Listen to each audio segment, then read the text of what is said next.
Bien. Vamos a la palabra del Señor. El mensaje, Señor, ayúdanos que terminemos este estudio. Recuerda, estamos con la carta de Pablo a los Gálatas. El día de hoy el título del sermón es muy elocuente o muy especial. No me hagan enojar. Así se llama el tema de hoy. No me hagan enojar. Preguntas fundamentales sobre la gracia. Tengo la idea de que no vamos a terminar. Es un mensaje muy denso, es un pasaje muy importante para la fe cristiana, para la teología cristiana, y me parece que no vamos a terminar. Entonces, pero lo estudiaremos cada miércoles, de estos miércoles que siguen. Si Cristo no viene antes, terminaremos el pasaje. Dice así, se los leo para que vean por qué se llama justamente No me hagan enojar. Dice así el apóstol Pablo, y voy a tratar de darle la entonación más o menos como muy probablemente dictó su carta el apóstol Pablo, porque él no escribía de puño y letra regularmente, sino que alguien las escribía mientras él se las dictaba. Y esta dice así: oh Gálatas insensatos, ¿quién nos fascinó para no obedecer a la verdad? A vosotros, ante cuyos ojos Jesucristo fue ya presentado claramente entre vosotros como crucificado. Esto solo quiero saber de vosotros. ¿Recibisteis el Espíritu por las obras de la ley o por oír con fe? ¿O por el oír con fe? ¿Tan necios sois? Habiendo comenzado por el Espíritu, ¿ahora vais a acabar por la carne? ¿Tantas cosas habéis padecido en vano? Si es que realmente fue en vano. Aquel pues que os suministra el Espíritu y hace maravillas entre vosotros, ¿lo hace por las obras de la ley o por el oír con fe? Tómala, ¿qué les parece? Son preguntas, por eso un subtítulo de este estudio se llama Preguntas fundamentales sobre la gracia. Pero el nombre oficial de este estudio es No me hagan enojar. Ahora déjenme les explico con esta ilustración. Una niña pequeña de cierta iglesia que regularmente estaba en el culto infantil, ella, la niña, siempre estaba en el culto infantil, pero un día asistió con sus padres al culto de los adultos.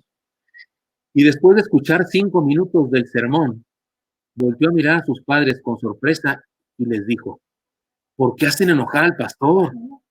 Su mamá le dijo: no lo hicimos enojar, está predicando. La pequeña pensó un rato y exclamó, mientras veía al pastor golpear el púlpito y la Biblia, dijo: a mí no me engañan, alguien lo hizo enojar y bastante.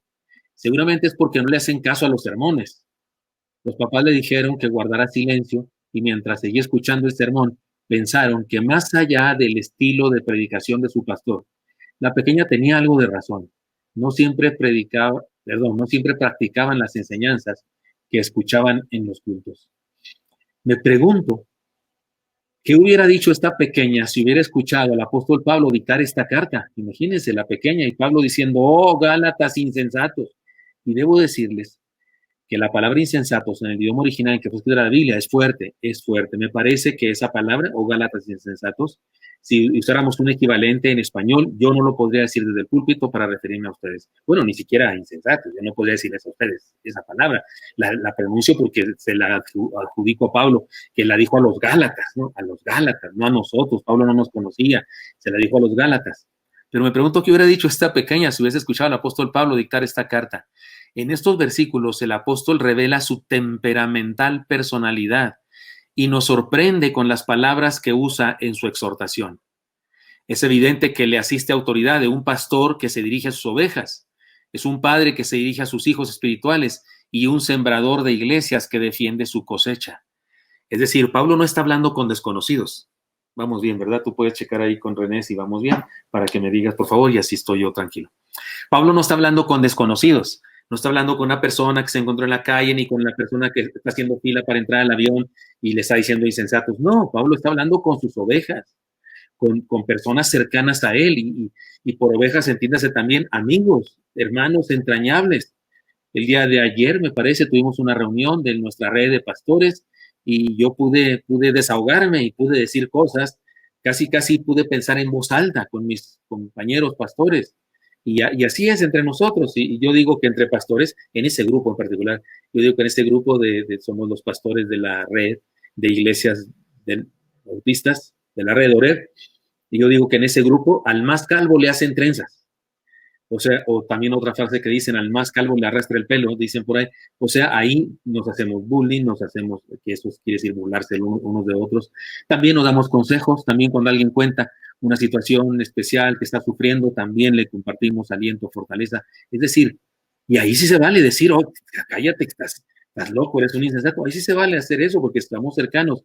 Pablo está hablando con sus ovejas, con sus cercanos, y además aparentemente sí está muy emocionado, ha experimentado, no sé, dolor o un poco de frustración o un mucho de frustración por lo que está pasando en la vida de los hermanos de Galacia. Usted y yo sabemos, ya lo hemos estudiado en los pasajes anteriores, han recibido una influencia que les ha desviado de la fe verdadera.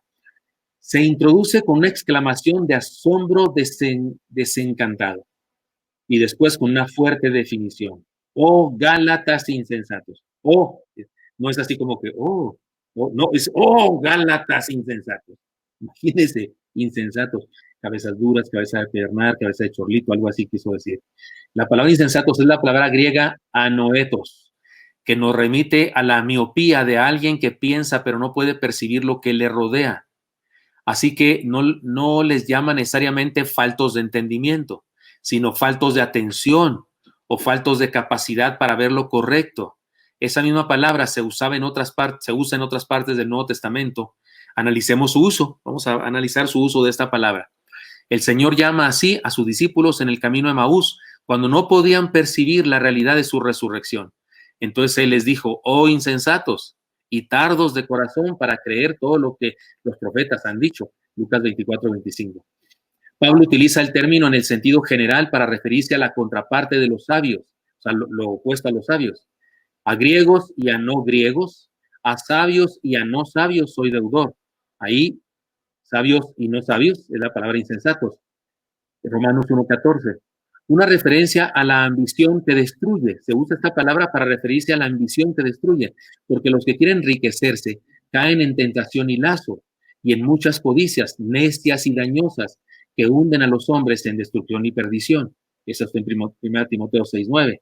Y una definición de la vida sin Cristo. Se usa esa palabra para definir la vida sin Cristo, imagínense, porque nosotros también éramos en otro tiempo insensatos, rebeldes, extraviados, esclavos de concupiscencias y deleites diversos, viviendo en malicia y envidia, aborrecibles y aborreciéndonos unos a otros. Tito 3:3. O sea que la palabreja sí es fuerte. Se usa incluso para referirse a los inconversos que andan en toda clase de mal. Como podemos ver, el término tiene su historia y su uso. Y lo que el apóstol les dice a sus discípulos e hijos espirituales es bastante serio. Reflexionemos en el pasaje abordando las preguntas que les hizo. El argumento de la exposición clara del Evangelio. ¿Se acuerdan? Él les hizo preguntas. Volvamos al principio. Él les dijo, ¿quién nos fascinó para obedecer a la verdad a vosotros ante cuyos ojos? Después les dijo otra vez, esto quiero saber de vosotros, ¿recibisteis el Espíritu Santo por las obras de la ley o por oír con fe? ¿Tan necios sois? Otra pregunta. ¿Habéis comenzado por el Espíritu y ahora, es decir, se la pasó preguntando? Después de manifestar su sorpresa desencantada, empezó a preguntarles cosas, pero al preguntarles cosas, en realidad estaba enseñando cosas. Quería corregirles y usa argumentos para corregirles. Y el primer argumento es el argumento de la exposición clara del Evangelio. ¿Quién os fascinó para obedecer a la verdad, a vosotros ante cuyos ojos Jesucristo fue ya presentado claramente entre vosotros como crucificado? La palabra que usa Pablo y se traduce hechizó. Dice, ¿quién nos fascinó? Es la palabra hechizó. Así como lo que hace, se supone, el encantador con la cobra allá en la India, el encantador que hipnotiza, ¿no? O encanta, se llama encantador de serpientes, y hace que la serpiente no le pique y se le acerca y le pone la nariz en la trompa de la serpiente y esas cosas, porque es un encantador, así la hechizó, la domina con su mente. Esa es la palabra. ¿Quién los dominó? ¿Quién manipuló sus conciencias por televisión? ¿O quién les dijo qué falso profeta y falso apóstol les hechizó? Les fascinó, esa es la idea. Es palabra hechizó, también la palabra fascinó. La versión de la Biblia Dios habla hoy traduce embrujó. Es una versión parafraseada, muy muy clara, que tiene la intención de hacer más claro el mensaje, él usa la palabra embrujó. Tiene que ver con una creencia de aquella época que decía que algunas personas podían echar un conjuro para manipular la vida de otros. El apóstol está seguro de que no hay ninguna otra razón para que los gálatas se hayan desviado tanto. Seguramente alguien los ha engatusado con sus herejías y les ha nublado la visión. Por eso usted y yo, por eso usted y yo no toleramos, no soportamos esos falsos profetas, falsos apóstoles que hacen que la gente entre en trance, que los tumban con el saco, con la mano, con el aliento, ese que pone su Biblia en el suelo y dice que traza una línea de poder y que la gente no puede pasar y les da el telele. Eso es embrujo, eso es engatusamiento, eso es fascinación, es un truco psicológico maligno, no es de Dios, no es de Dios. Incluso pudiera ser del mal, del enemigo. Cuidado con eso, porque la palabra nos enseña, no nos engatusa. La palabra nos enseña, nos transforma, nos guía, nos dice la verdad y usted y yo voluntariamente no nos tenemos que desmayar para aprender la palabra. Usted y yo no estamos leyendo la Biblia y luego la torcemos toda y luego ya nos levantamos y ya somos mejores. No, no, estamos conscientes, absolutamente conscientes. Aquí dice, maridos, no seáis ásperos con ellas. Yo no entro en trance para aprender eso. Para entender que no debo ser áspero con mi esposa, no entro en trance, ni me desmayo, ni echo espuma por la boca, ni me da el mal de Parkinson, ni nada de eso. No, leo ahí, no seáis ásperos. Ay, caray, de veras, yo soy áspero con la Yani, y de repente le hablo muy fuerte, y ella es muy sensible, tiene corazón de pollo, y yo de repente con mi estilo chihuahuense de hablar, así medio golpeado, medio, ¿qué quiere, compadre? ¿A qué hora nos damos de golpes? Y ella con su corazón mezcla de Chilangolandia y de Tabasco, sensible, y lo aprendo, y mi cerebro razona todo eso que estoy diciendo, y entonces decido cambiar, y le pido a Dios que me ayude. Yo no tengo que ser engatusado, no tengo que ser fascinado, así como Silvestre. ¿Se acuerdan el gato Silvestre cuando lo hipnotizaba la comida? Cuando olía así una olla y salía el humo de la olla de comida, de sabor de comida, y luego él iba así engatusado. Ese sí era engatusado porque era gato Silvestre. Iba engatusado, hipnotizado. Cuidado con eso. La Biblia no nos engatusa. La Biblia nos enseña, nos convence. Toda la escritura es inspirada por Dios y útil para redarguir, para corregir, para instruir en justicia. Me falté uno, ¿verdad? Es útil para enseñar, para redarguir, para corregir, para instruir en justicia. Nos enseña, estamos conscientes, estamos despiertos. No me tengo que desmayar. Es que cuidado con esa gente que anda por ahí engatusando, embrujando en lugar de enseñando la verdad. Para sacarles de su embrujo, Pablo les hace ver que ante sus ojos Jesucristo fue ya presentado claramente entre ellos como crucificado. La palabra que usa presentado se usa para referirse a la idea de un cartel, un anuncio en el mercado o en una casa señalando alguna instrucción. Tiene que ver con una señal clara delante de sus ojos. Les dice, oigan, Cristo ya se le señaló, ya se les puso ahí como guía de qué se trata. Él crucificado es la señal del amor de Dios. Por eso les llamó miopes.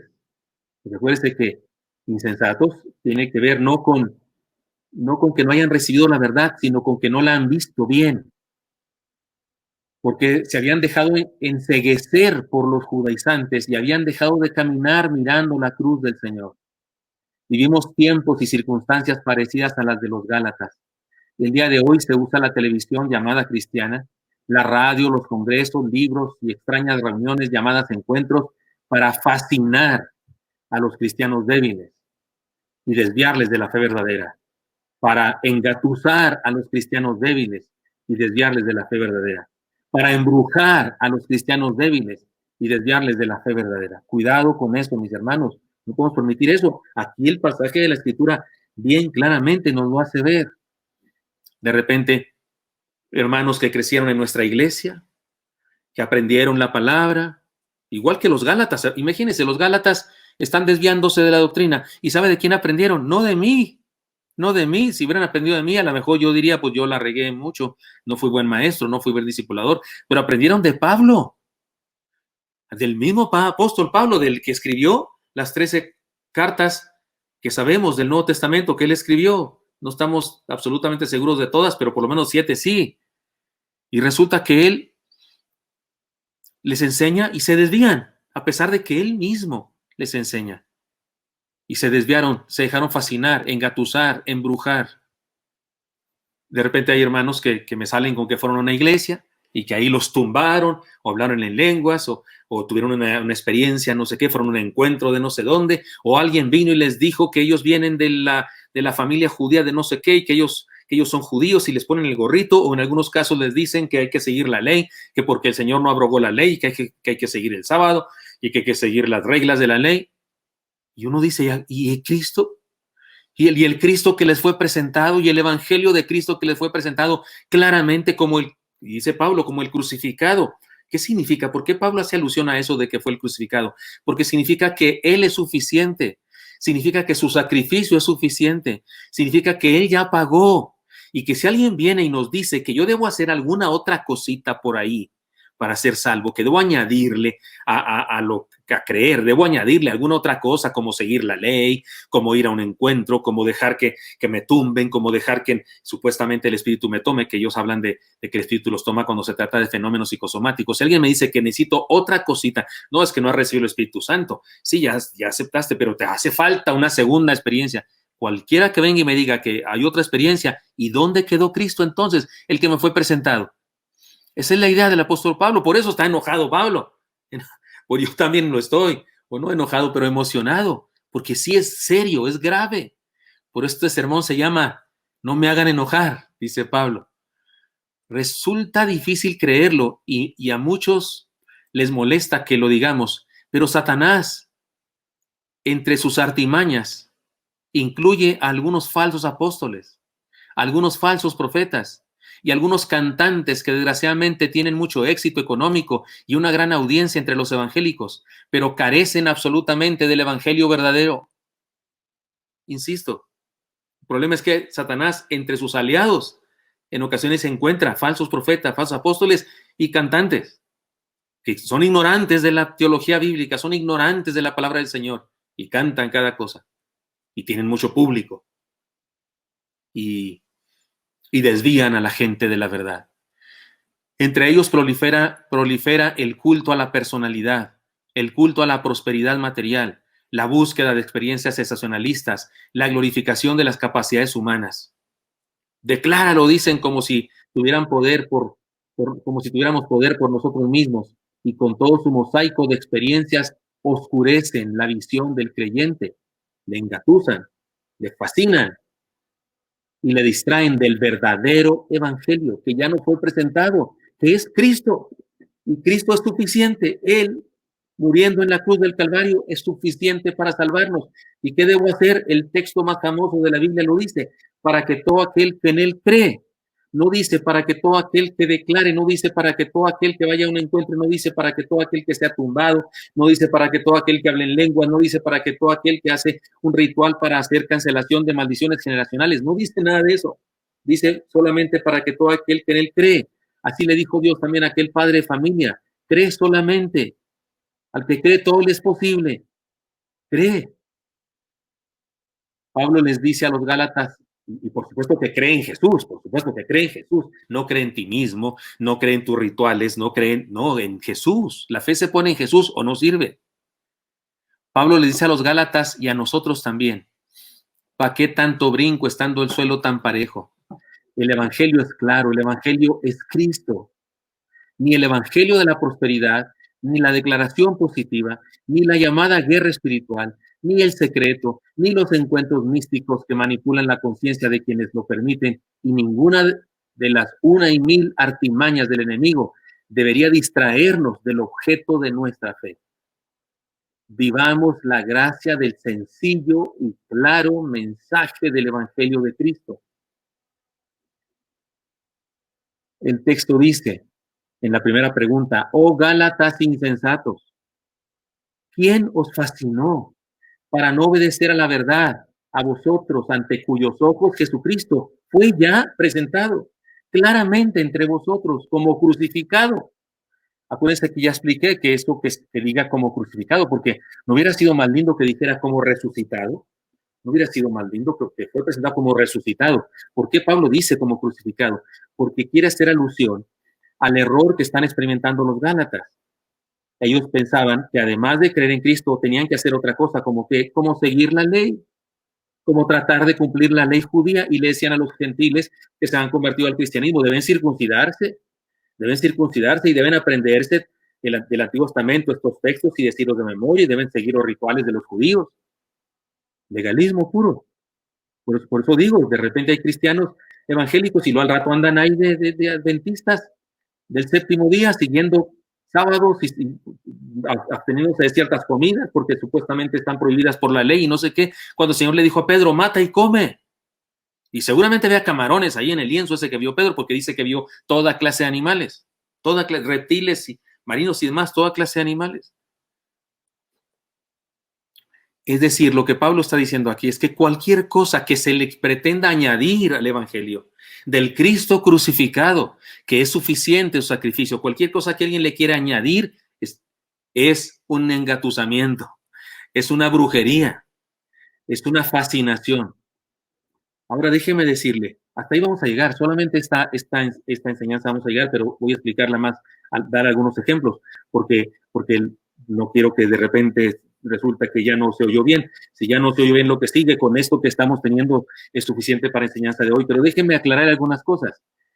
Esta palabra que se usa aquí como fascinación, engatusamiento, es una palabra que se usa también de manera muy parecida en la Odisea. ¿Se acuerdan la Ilíada de la Odisea? Se le hicieron a usted leer estos libros, estaban también en griego, le hicieron leer a usted de eso, Homero, un ciego, un cantor, ¿cómo se dice? Un tipo juglar, una persona que estaba en las esquinas contando las historias que sabía de la gente y demás, y él escribió esto, bueno, eso es lo que se cree también, pero él escribió, y ahí aparece en esa novela, en esa historia, en esa mitología, las sirenas. Y ya les he explicado yo a ustedes que tengan cuidado de no decirle a su esposa que eres una sirena, o sea, tan bella como una sirena, porque las sirenas no eran bellas, las sirenas eran monstruos, pero cantaban engatusadoramente, cantaban fascinadoramente y engañaban a los seres humanos y les poseían la mente, y ellos las veían bellas, las veían hermosas y las seguían, se echaban al mar tras las sirenas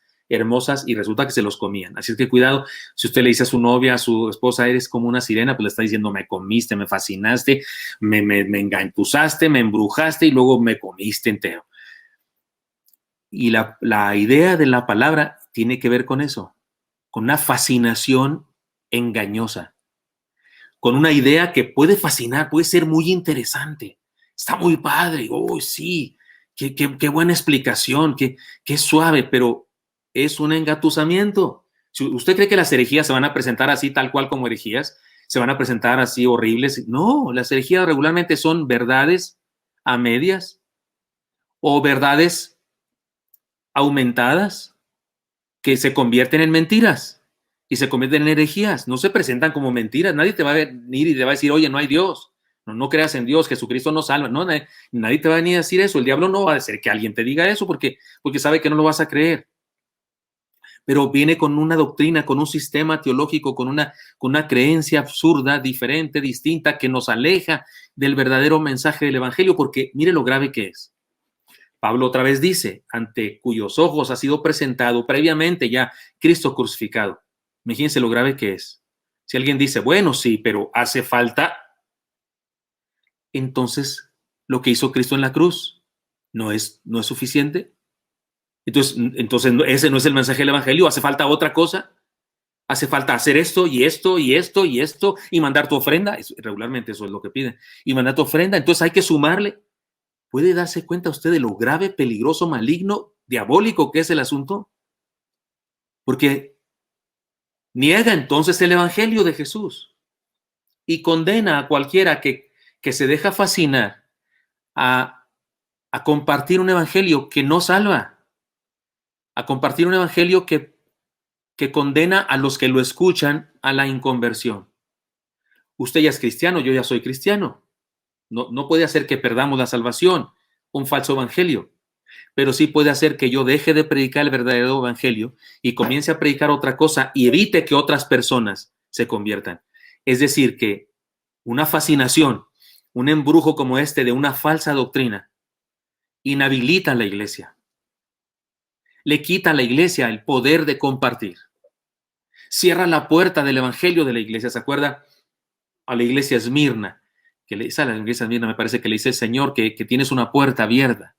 La idea es la puerta del evangelio. La iglesia, toda iglesia tiene una puerta abierta al evangelio para que la gente entre. Es decir, somos una puerta al evangelio, pero una fascinación, un embrujo de una falsa doctrina que comenzamos a predicar. ¿Y qué cree? Se cierra la puerta. Y después la gente sí entra, pero no al evangelio. Entra a nuestra doctrina errónea, entra a nuestra fascinación, a nuestro embrujo, a nuestra falsa doctrina y nos quita el poder de compartir el evangelio verdadero, nos inhabilita, nos evita cumplir a cabalidad nuestra misión del evangelio. ¿Puede darse cuenta usted lo grave que es el asunto? Les he contado cuando tuvimos la oportunidad de estudiar nuestras doctrinas en aquella campaña que se llamó, bueno, ahora recientemente, Enraizados, pero también mucho antes, años atrás, en una experiencia que tuvimos que se llamó La Nueva Reforma, una serie de estudios que yo compartí, que en Enraizados volvimos a compartirlos ante corregidos y aumentados. Yo les contaba una experiencia de un amigo mío, querido amigo mío, pastor, alumno mío, allá en un seminario, en Chihuahua teníamos un seminario, y yo era uno de los maestros ahí, él era alumno, aplicado, por cierto, capaz que el más aplicado, pero resulta que empieza a coquetear con el movimiento neocarismático. Uno de esos días va a Ciudad Juárez, ahí donde hay una actividad muy importante, muy numerosa, acerca de varones y no sé qué, y él regresa fascinado, embrujado con una idea, la idea de tumbar gente, la idea de la unción del Espíritu Santo tumbando gente. Y llega a su iglesia y empieza a tumbar gente también. De hecho, yo le hice un desafío y le dije, te invito a mi iglesia, y yo voy a predicar, tú estás sentado ahí nada más, oras por nosotros, pero al final que acabe el sermón te voy a pasar al frente si aceptas el reto, y le pido a los hermanos, vengan, quieren decir el Espíritu Santo, el hermano, vengan, fórmense aquí, pero tú no dices nada, solo oras por los hermanos, porque si de veras es el poder del Espíritu Santo que tú traes, no tienes que decir nada, no tienes que manipular con palabras nada, nomás tienes que orar, ¿no? Si es el Espíritu Santo de veras, no tienes que hacer nada y poner la mano sobre la gente y vamos a ver a cuántos le sucede el fenómeno ese. No acepto eso. ¿Por qué? Porque no funciona así. No, funciona con cantitos y vamos, levante la mano y aquí está Cristo. Y con motivación, manipulación, no sé qué. Pero lo más grave del asunto es lo siguiente, que alguien de nosotros le preguntó cuando hablamos con él, los pastores queriendo hacerle desistir de su camino equivocado, y le dijimos, oye hermano, si eso que te pasó es de Dios, ¿dónde está en la Biblia? Enséñanos, ¿dónde está en la Biblia? Y le entramos con eso. ¿Dónde Pablo tiró a alguien? Juan tiró a alguien, el Señor tiró a alguien, porque en la Biblia vemos que el Señor levantaba a la gente, no los tiraba, los levantaba. Quien los tiraba eran los demonios, pero Jesús los levantaba. Enséñanos un pasaje donde alguien haya tirado a alguien por el Espíritu Santo y a lo mejor todos le entramos a ese movimiento. Y él dijo, no sé si está en la Biblia o no está y no me importa. Yo lo experimenté y es de Dios. ¿Puede ver el embrujo? ¿Puede ver la fascinación? ¿Podemos ver la necedad? O sea, no importa la Biblia. Lo que importa es que yo lo siento. Lo que importa es que yo lo experimento. O sea, ¿cuál es la base sólida para una teología? La Biblia, no mi experiencia. Pero para este amigo mío, su base sólida para su teología es su experiencia. El problema es que cada quien puede experimentar montones de cosas. Hay cada cosa, nuestro cerebro es tan complejo que hasta locos nos volvemos, ¿no? Y experimentamos esto y aquello. No, la única regla de fe y verdad es esto, la Biblia, la palabra de Dios. Y el meollo de todo, el centro de nuestra fe es Cristo y este crucificado. Por eso Pablo les dice, ¿qué les pasa? ¿Quién los fascinó? ¿Quién los fascinó? ¿Y qué no fue presentado ante ustedes ya, Cristo crucificado? Hermanos míos, cuidado. Creo yo que este tiempo de pandemia, entre otras cosas, tiene como propósito purificarnos. Ya lo he dicho varias veces en diferentes estudios y hasta lo he dicho públicamente en ocasiones que me han invitado a predicar y dar conferencias a nivel continental con Nubla o a nivel convención nacional. Lo he dicho también. Este es un tiempo de renovación o de regreso a lo de siempre, a la verdad de siempre, a la palabra de Dios.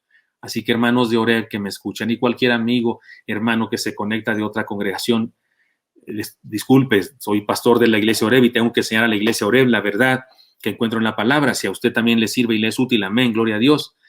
Si no, pues reciba lo que usted guste. Pero hermanos de la iglesia, No nos dejemos fascinar, no nos dejemos engatusar, no nos dejemos embrujar por falsas doctrinas, por falsos evangelios. Esta es la palabra de Dios. Yo agarré Gálatas, ¿se acuerdan ustedes? Y ahí vamos, Gálatas, pasaje a pasaje. No me voy a saltar alguno porque este está muy fuerte, mejor no lo digo. No, vamos con todo, vamos a estudiar la Biblia, porque la pandemia tiene, me parece a mí, o sea, incluye el propósito de Dios de purificarnos. Debemos terminar la pandemia más santos y más sabios, más sanos en doctrina.